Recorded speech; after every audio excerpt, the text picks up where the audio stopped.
Hey guys!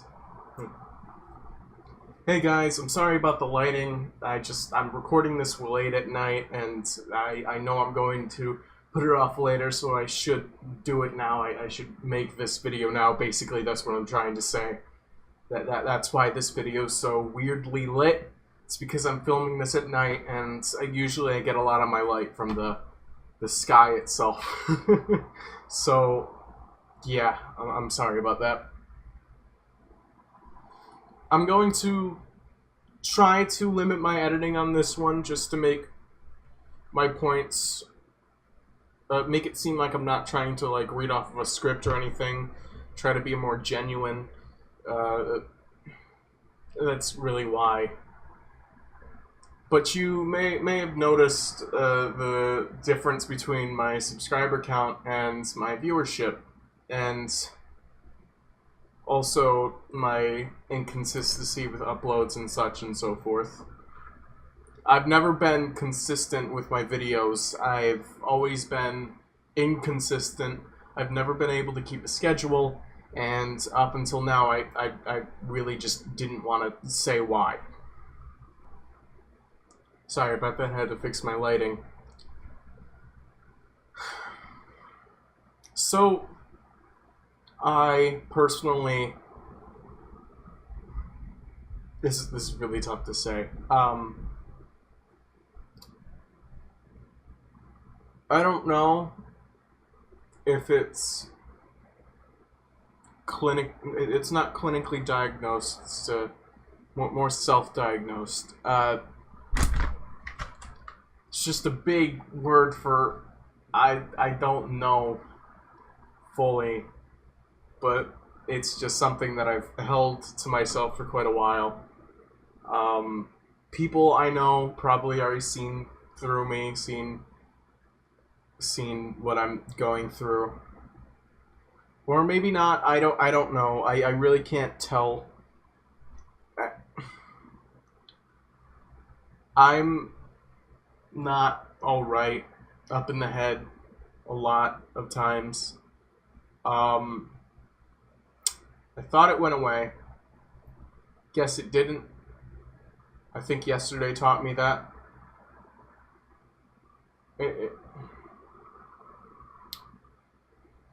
For the longest time, and I think this really started in kindergarten, 5 years old or something, I've always been introverted, very scared to like show my real self in front of people, scared to basically let everybody down.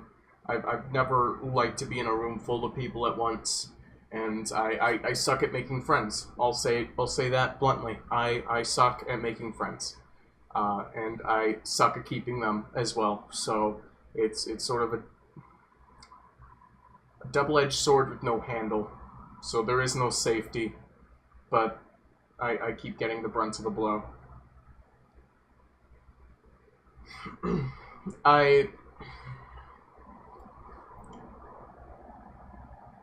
What I'm trying to say is I'm depressed, anxious. I've fallen into very, very deep emotional holes that I couldn't escape from for the longest time. And it's gotten better. I don't want people to think that, like, currently I'm dying on the inside. It definitely has been a lot worse, and it's definitely gotten a lot better. But I don't know. I'm just not happy with myself. I don't think I deserve anything in life, but at the same time, you have to have sort of that ego holding you up. And I hate that word, ego. It's so negative. But self-confidence is something that you should always keep with yourself. But I don't have that, and it's hard to give myself self-confidence. It's really hard to.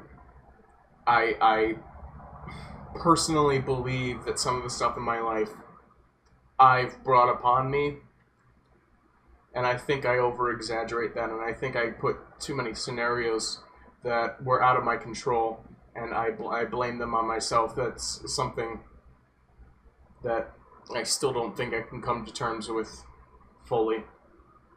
It's easy to say it, but it's not easy to like tell my brain to not believe that that's such a big issue, because my brain is fooling itself. I don't even know if what I'm saying is true right now.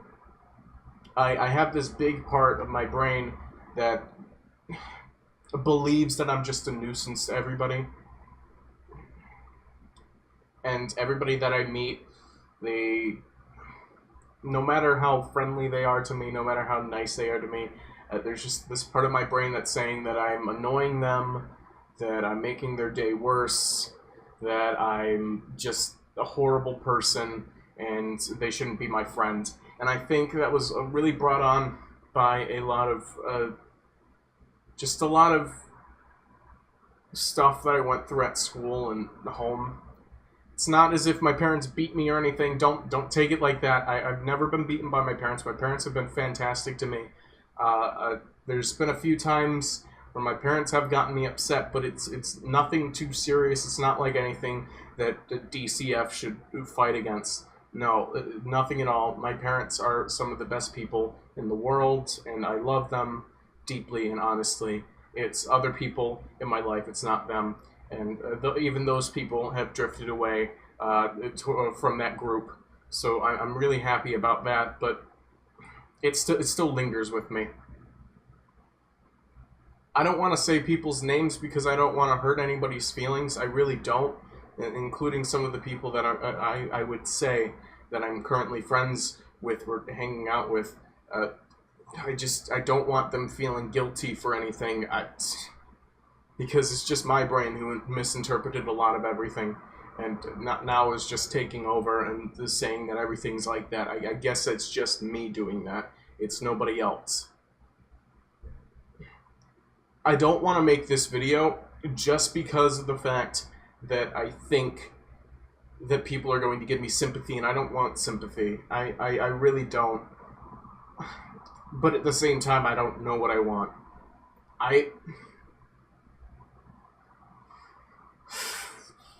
It's really hard to talk about this because it makes me seem like I just want everybody's attention. It seems like I'm just that one emo kid that's just saying that I hate my life and I need everybody to look at me and give me as much affection as you can, but I don't need that. I really don't.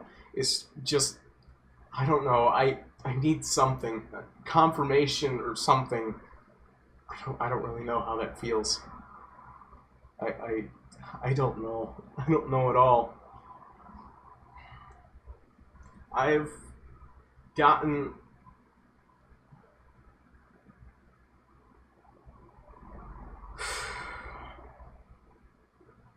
yesterday was a big day. It was a big adventurous day.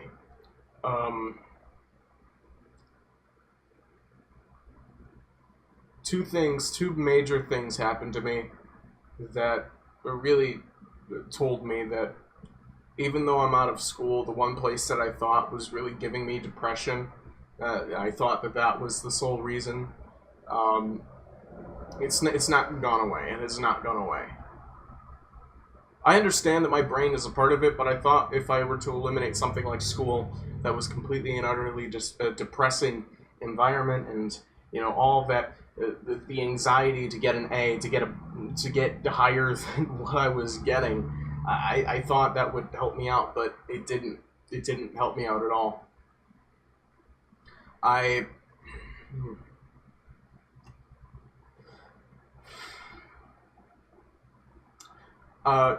Yesterday I had two big things happen to me, and one of those things was here on YouTube.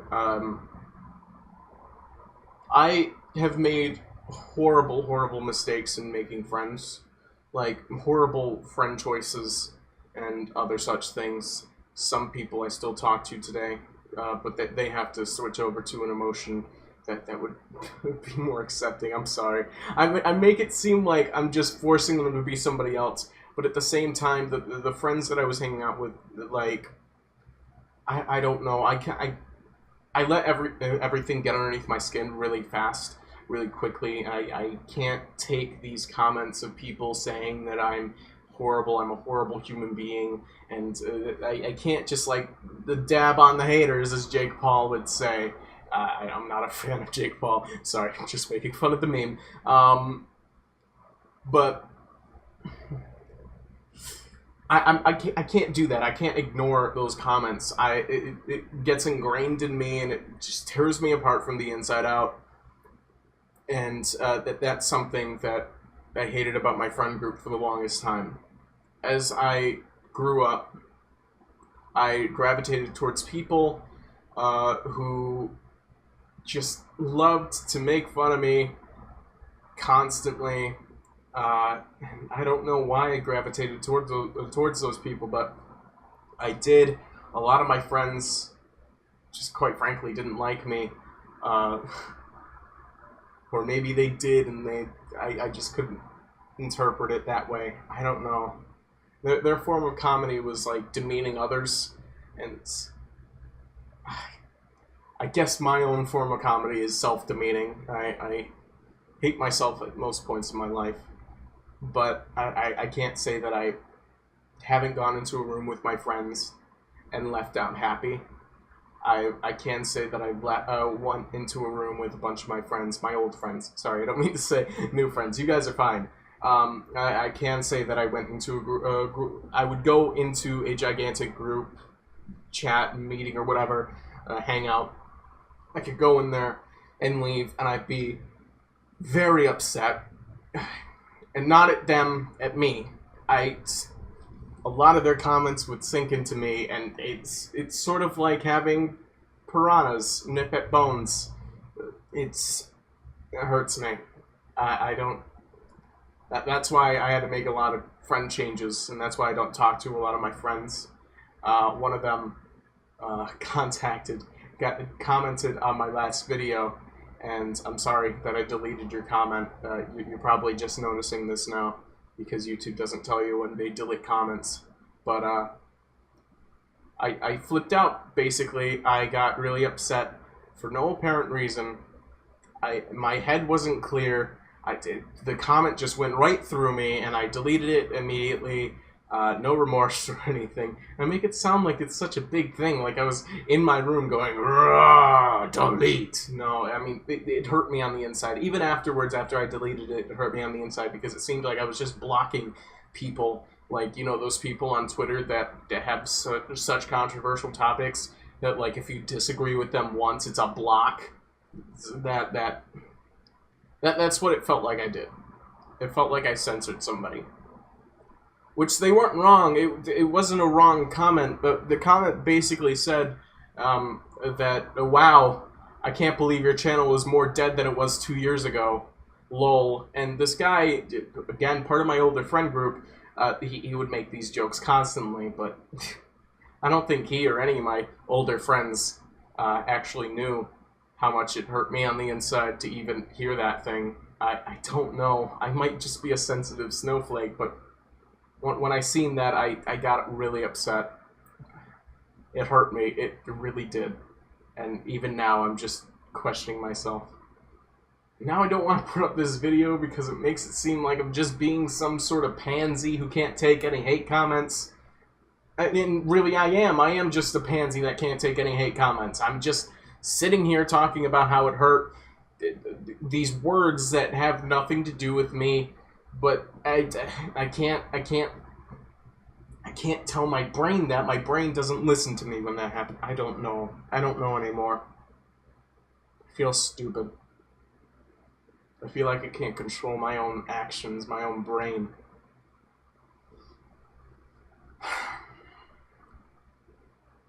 Anyway, he was right. My channel is dead. Even more dead than it was after 2014 and 2015. So it's more dead. It's deader. And that's my fault. I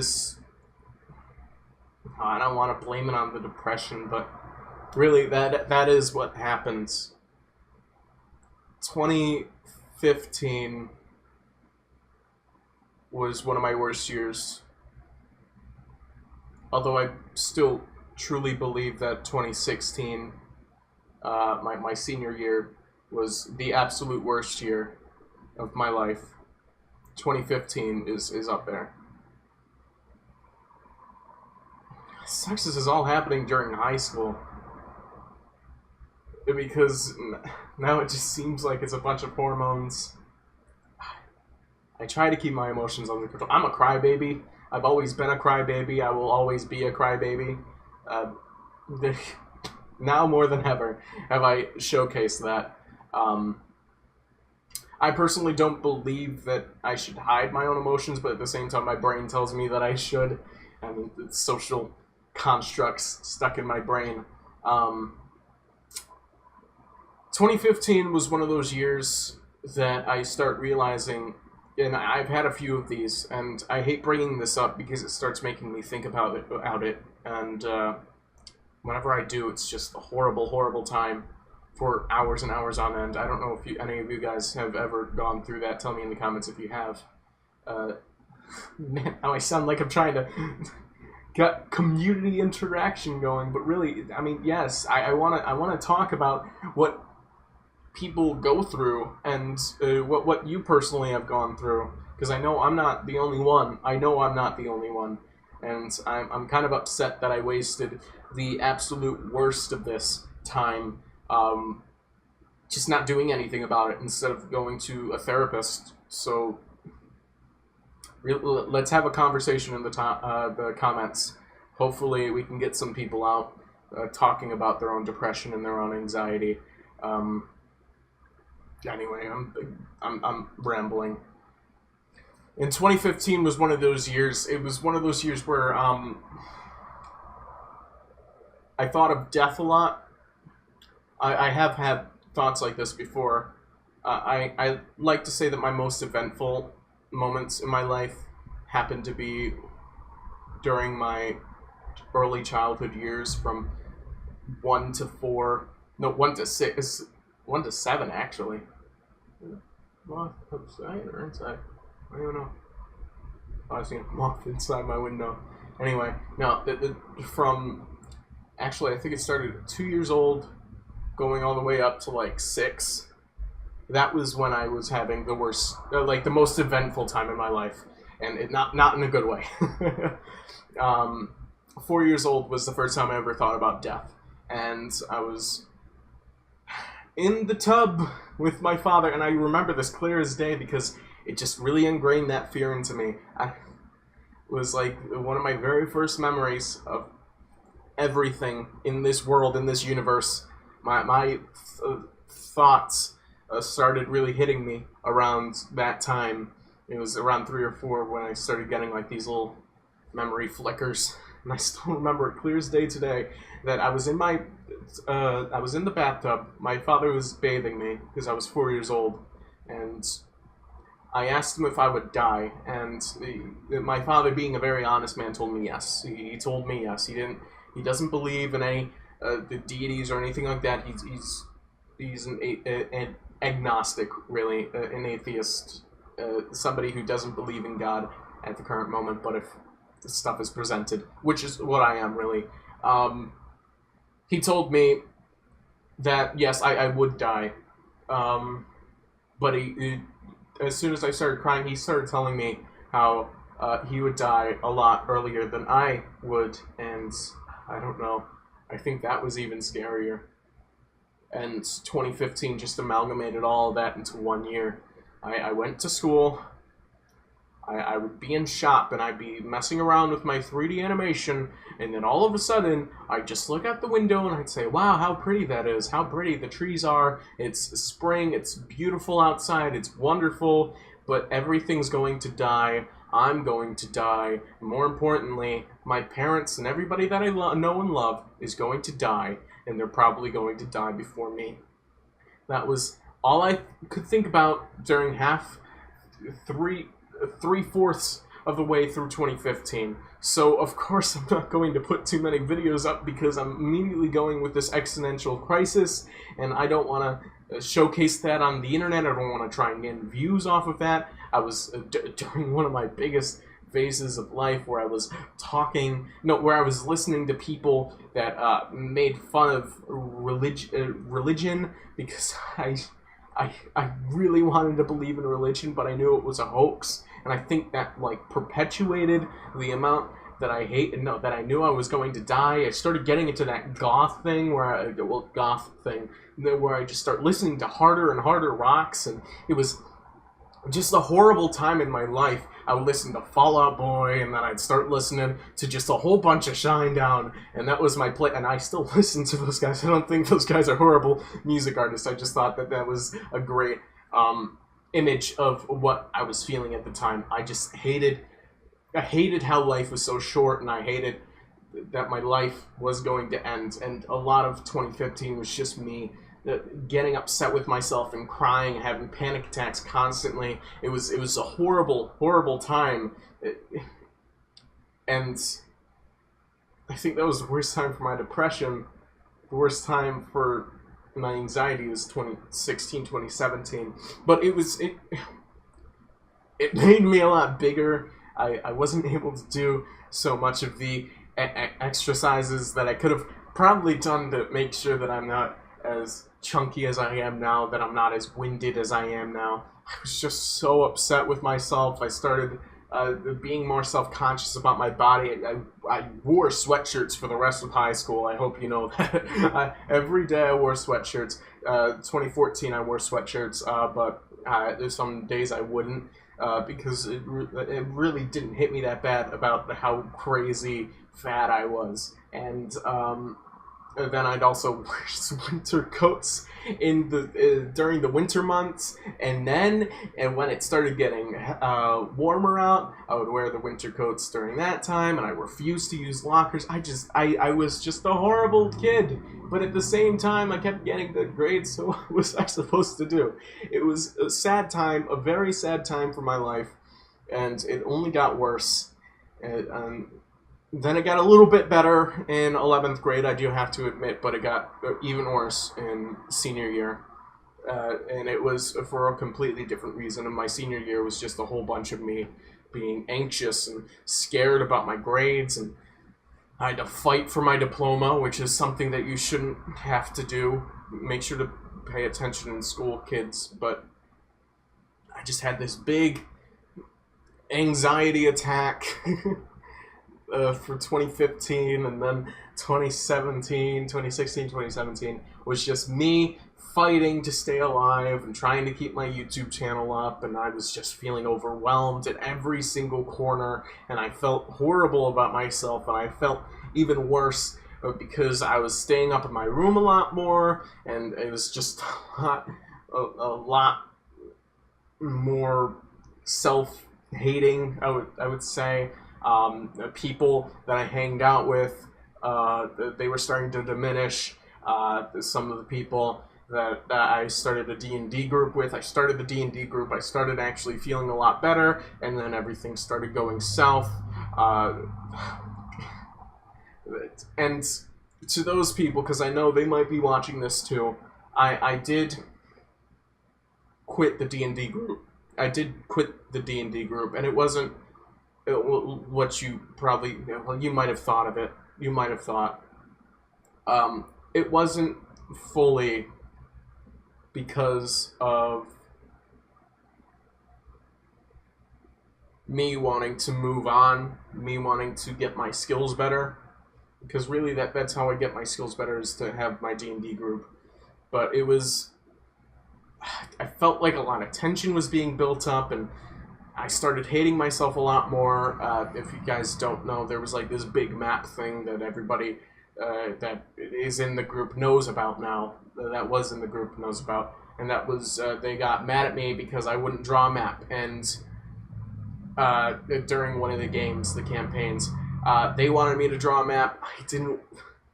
I didn't draw a map beforehand, and I felt like I was completely and utterly unprepared, so I flipped out on them, and as we were leaving, they left, and I didn't want to get into a car. I was really extremely frustrated. The last thing I wanted to do was be packed into a car, because it only had 5 seats, and there was like 7 of us, I didn't want to be packed in there, so I decided to walk home. So that's what I did. And during that entire point, I do want to say that I was having a panic attack. I was very emotional. I cried a lot of it. And, man, I sound like a baby now. But I was very upset because it wasn't the fact that I was upset that you guys got upset with me over not making the map. It was the fact that I let my friends down, and I was just horrible. I was a horrible D&D DM. I hated myself that entire week. I tried avoiding contact because I didn't want things to escalate. I didn't want to get mad at people. And then I started driving people away after that. It's upsetting because my emotions actually did lead up to me losing some friends and me not hanging out with some of the friends. And I think that might have been the death of my best friend. Not literally, but, you know, socially. I think that, like, if anything, I just don't want to consider him a best friend anymore. And I've had him be he's been my only best friend since I was like 3. I take that title very seriously. I don't know. Especially during this time, you know, I'm a boy. I'm just going through hormones and teenage stuff, and I keep trying to go out with the women's because I'm not gay as many of my friends and parents call me. I try going out with people, but I hate the publicity of it. I try to keep it silent. I try to keep the secretiveness of who I'm dating to a very minimum. That's why you might not have known that there was this Minecraft Let's Play that I did where I was on this server, and one of the people that I was hanging out with was my girlfriend at the time, and her name is Crystal. She's an awesome person. Love you, Crystal. You're a great friend. But I keep trying to go out with people, but I'm so upset with myself because I'm such a stalker in some senses. I don't mean like I was trying to like look up nudes of them or anything like that. No way. I'm not trying to incriminate them or anything. I was just, if I like somebody, I would be that stupid introverted person that would look at them, and I would just basically and I would add them on Facebook, and I'd just try and get them. I text them day in and day out to try and get them to go out with me, and it's such a weird thing, you know? Because now I don't really care about relationships. The last thing that I want is a relationship, because I just feel like, due to my past relationships, I'm just a horrible person. I'm a horrible boyfriend. I'm terrible. Just believe me, I'm terrible. It just upsets me. I think that's one of the biggest things when it comes to that. Anyway, all this stuff that I've talked about, and I want to wrap this up because this has been very long. I don't mean to make it 30 minutes. This is just why. This all conglomerated into making it hard for me to keep a schedule. Just completely and utterly. Every time I would put up a schedule, I'd start getting more and more motivated, and then something would drag me down, and then immediately I don't want to do any more videos. That's something. Thought it wasn't a thing anymore, but I guess it is.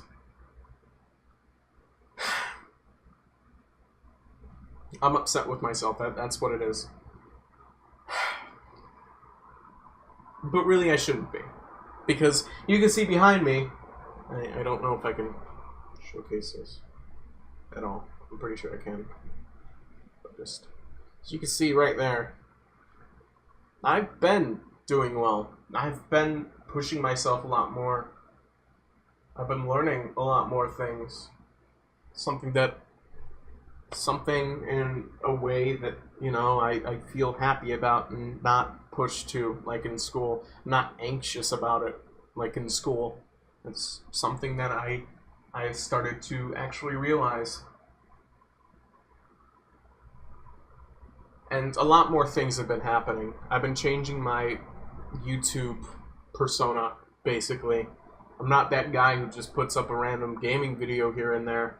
I'm somebody who wants to sit down and have a chat.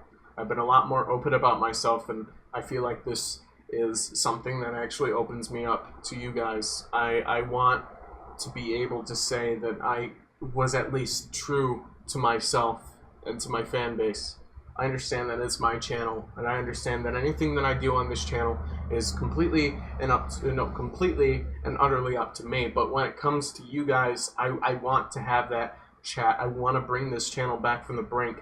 And if I were to have that audience that I had in 2014, well, I mean, I think, I don't know if that would fix everything, but I know I'd be a lot more motivated, and I'd be a lot more willing to keep it up. And I know it's going to be super hard. I think it's worse. It's even worse on myself that I already have a well-established channel. Not a well-established, but like an established channel of about 150 subs. But, you know, that and the building on this audience and being open and changing it, that really... it hurts me a lot more. It's really hard to build upon that because I'm starting off with a new content, and I'm starting off with different videos like this and a lot more vlogs, and people, I'm pretty sure people were expecting a lot more gameplay videos, but it's something that has changed in me. I'm not so hell-bent on making gaming videos as much anymore, and I sort of feel like this is the right step in my personal opinion. So yeah, that's all I have to say on that. Anyway, thank you guys for watching. I'm sorry you had to go through such a bit. There was like a video version of the wall of text. This would be it. But it's something that I have to get off my chest, something that I have to put out there, something that I have to do. So that's what I'm doing. So thank you guys very much. And, well, if you like my commentary, if you like my channel, stick around. So there's going to be more of it. Thank you guys. See you guys again soon. Stealing Tomska's exit screen.